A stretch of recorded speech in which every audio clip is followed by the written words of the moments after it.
the cotton.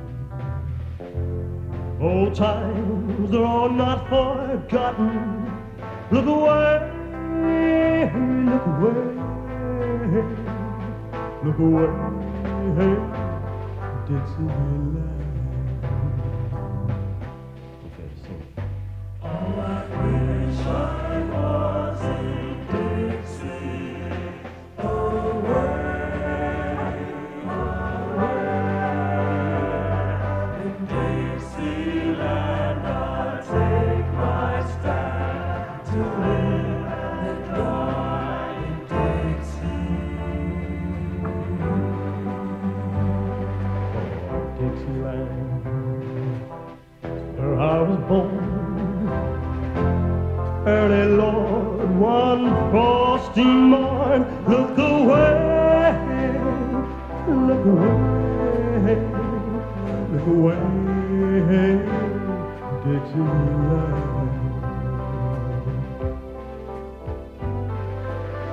Glory, glory, hallelujah.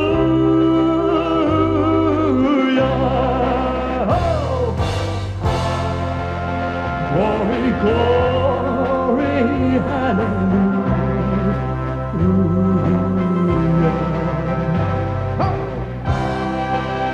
Glory, glory, hallelujah.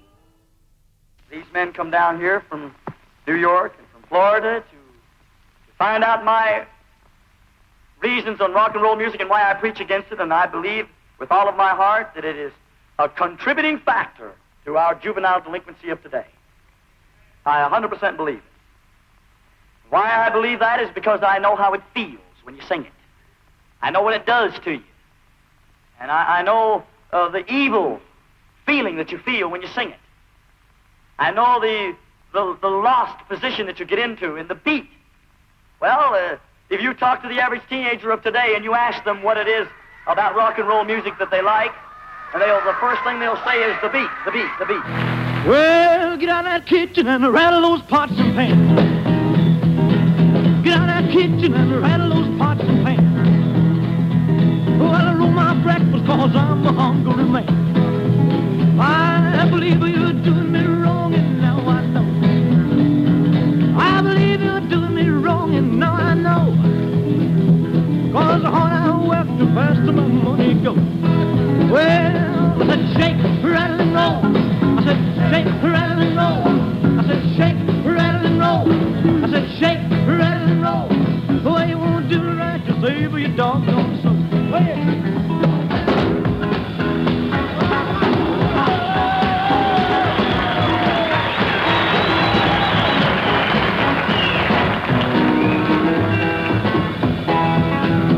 I'm like a Mississippi bullfrog sitting on a hollow stump. I'm like a Mississippi bullfrog sitting on a hollow stump. I got so many women, I don't know which way to jump. Well, I said flip, flop, and fly. I don't care if I die. I said flip, flop, and fly. I don't care if I die. Don't ever leave me. Don't ever say goodbye.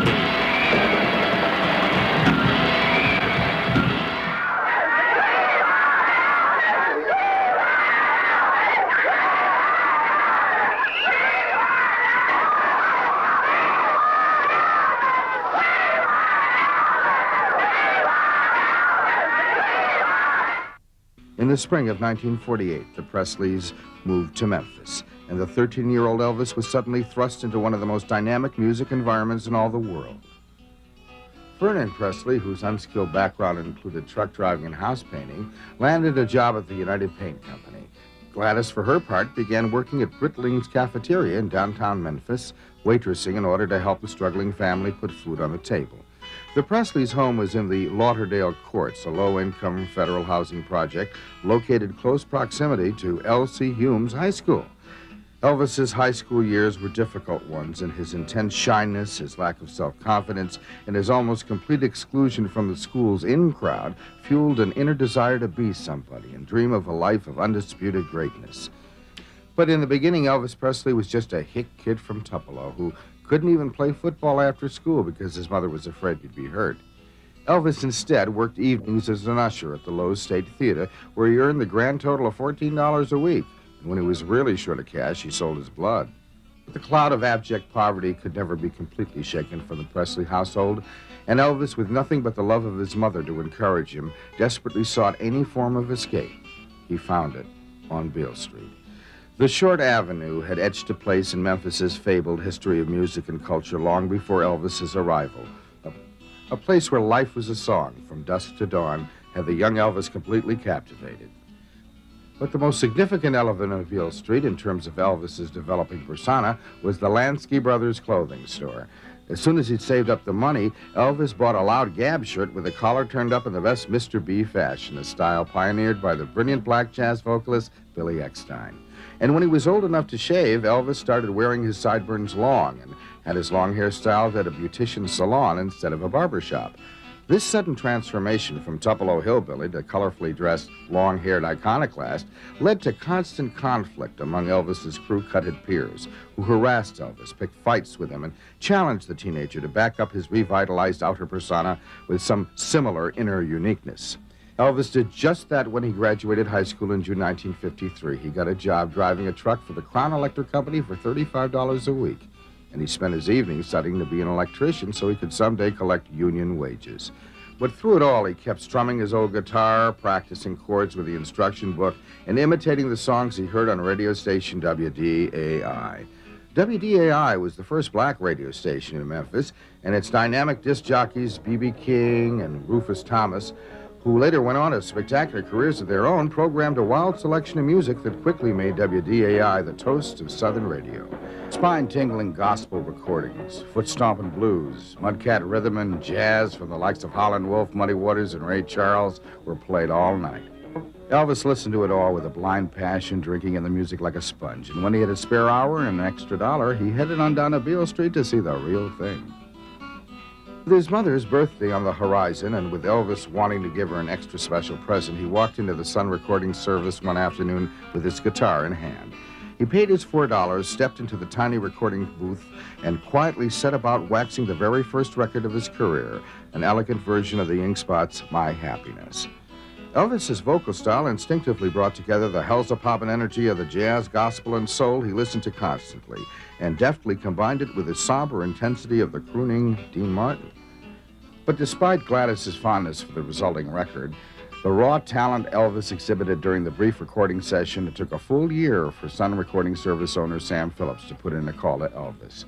Phillips was a 32-year-old musical entrepreneur who not only operated the Sun Recording Service, but also ran a tiny label, Sun Records, on the side. His specialization was an increasingly popular musical hybrid of rhythm and blues, which was gradually becoming known simply as rock and roll. Phillips had scored a modest hit, but in the summer of 1954 was in desperate need of a follow-up, and he remembered the young Elvis and the birthday song he'd recorded for his mother the year before. Phillips brought in Elvis to record a ballad, Without You, and an up-tempo tune called Ragmop. But despite Elvis's boast that he could sing anything, his vocal performance in the two songs was stilted, amateurish, and unimpressive. Phillips, however, recognized raw talent when he saw it, and he quickly teamed the young Elvis with two local musicians, Scotty Moore and Bill Black. Moore was an ambitious young guitarist who was freshly out of the service, recently married, and was working in his brother's cleaning plant. Black was an older bass player whose burly stature gave him the look of a happy, bemused clown. They practiced together every spare hour they had in the Sun Records studios, messing around with song tempos and arrangements, turning gospel standards into finger-snapping honky-tonk tunes, and developing a fluid musical rapport that gave Elvis the freedom to cut loose whenever he wanted. And on the night of July 5th, 1954, Elvis Presley did exactly that. Elvis, Scotty Moore, and Bill Black, with Sam Phillips mixing, were trying to record a version of Big Boy Crudup's That's All Right, Mama. But during a break for Coca-Cola's, Elvis began spontaneously performing the song all by himself, using a slangy, supercharged, cutting-it-up tempo, and knocked out a heart-stopping rhythm on his guitar to accompany it. The amazing result with Scotty Moore and Bill Black's subsequent musical backup was the very first Elvis 45. Phillips rushed the demo single over to DJ Dewey Phillips, who wasn't a relative, but who shared a love of rhythm and blues, and had him play it on his Red Hot and Blue radio show. Phillips' popular evening program on the powerful WMBQ at Memphis was the only white radio show that played jazz and rhythm and blues. The show, in fact, had a policy of showcasing Negro singers exclusively, but when Dewey Phillips heard Elvis's voice, he was convinced the electrifying singer was himself black. And on the night of July 6, 1954, while Elvis, too nervous to listen to the program himself, slipped off to a Tony Curtis movie, Phillips played That's All Right Mama for the first time on radio. The record completely mesmerized listeners, so much so that Phillips, swamped with telephone requests for the tune, ended up playing the song over and over again all night long. At the Presley home, Gladys and Vernon listened in amazement as Memphis took to the song like nothing before. Within a week, over 7,000 copies of That's All Right Mama were sold in the Memphis area alone. And less than 6 weeks later, on July 30th, 1954, Elvis made his debut as a public performer, opening for Marty Robbins and Webb Pierce. The concert took place at the Shell in Overton Park. Elvis, Scotty Moore, and Bill Black whipped the crowd into a frenzy. But it wasn't the music that affected the audience so much as it was Elvis himself. His completely original performing style, a high-energy, foot-stomping, guitar-banging swagger, erupted with such unbridled passion and charisma that onlookers positively swooned. Oh, baby, baby, baby, baby, baby, baby, baby, baby, baby, baby, baby, baby, come back, baby, I wanna play house with you. Well, now you may go to college, you may go to school, you may have a pink Cadillac, but don't you be nobody's fool. Now, baby, come back, baby, come back, baby, come back, baby, I wanna play house with you. Well, listen, let me tell you, baby, what I'm talking about. Come on back to meet the little girl so we can play some house. Now, baby, come back, baby, come back, baby, come back, baby, I wanna play house with you. Hit it! Right, let's rock, let's go!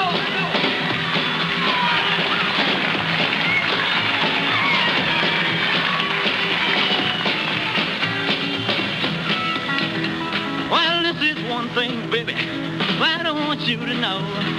Come on back and let's play a little house so we can act like we did before. Now, baby, come back, baby, come back, baby, come back, and baby, I wanna play house with you. Go on! Yeah, go!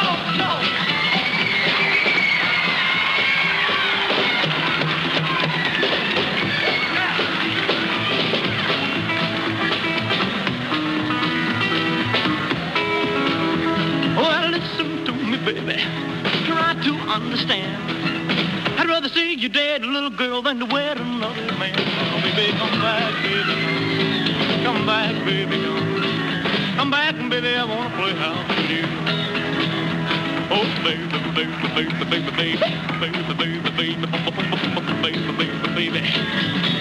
baby, baby, come back, baby, I wanna play house with you.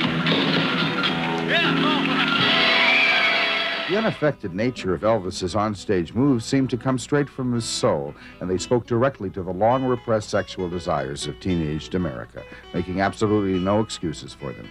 2 months later, on September 25th, 1954, Elvis performed for the only time on Nashville's Grand Ole Opry. It was the first major public performance of Elvis's career, but the Opry audience rejected his performance as too extreme.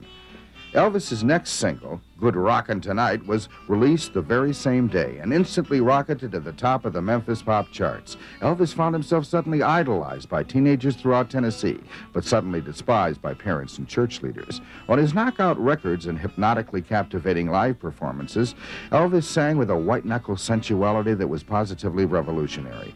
Bam, boom, tutti frutti, oh Rudy, tutti frutti, oh Rudy, tutti frutti, oh Rudy, tutti frutti, oh Rudy, tutti frutti, oh Rudy. Baba looma, bam, boom, I got a gal named Sue. She knows just what to do. I got a gal named Sue. She knows just what to do. She knows how to love me, yes indeed. Boy, you don't know what she do to me. Tutti frutti, oh Rudy, tutti frutti, oh Rudy, tutti frutti, oh Rudy, tutti frutti, oh Rudy, tutti frutti, oh Rudy. Baba looma, bam, boom, I got a gal named Daisy. She almost drives me crazy. I got a gal named Daisy. She almost drives me crazy. She knows how to love me, yes indeed. Boy, you don't know what what you do to me. Tutti frutti, oh Rudy. Tutti frutti, oh Rudy. Tutti frutti, oh Rudy. Tutti frutti, oh Rudy. Tutti frutti, oh Rudy. Baba luma, blah, bam, boom. Hey, boy, hey.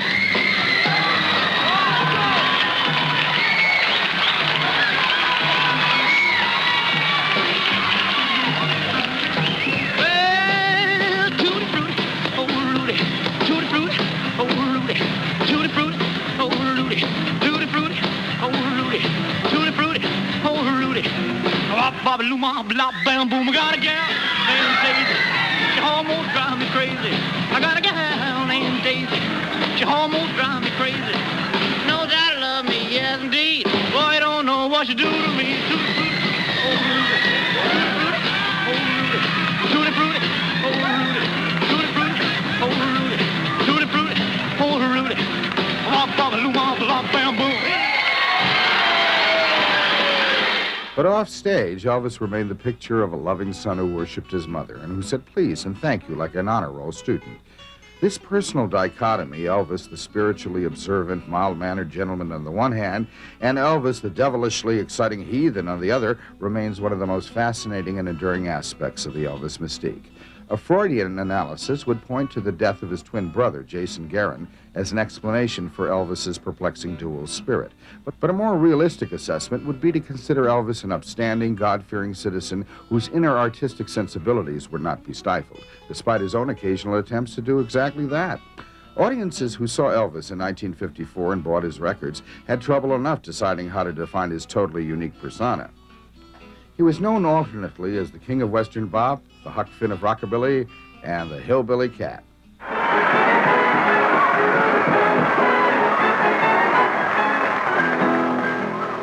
You know the landlord rang my front door bell.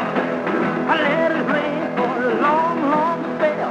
I went through the window, I peeked through the blinds, and asked him to tell me what was on his mind.